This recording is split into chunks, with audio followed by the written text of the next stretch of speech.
দেশের ৬ সিটি করপোরেশনে নতুন প্রশাসক নিয়োগ।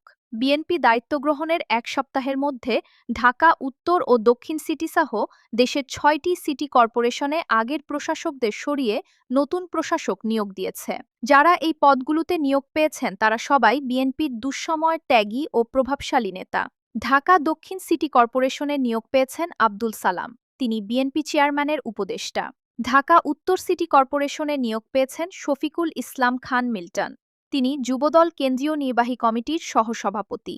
খুলনা সিটি কর্পোরেশনে নিয়োগ পেয়েছেন কেন্দ্রীয় বিএনপির সাংগঠনিক সম্পাদক নজরুল ইসলাম মঞ্জু।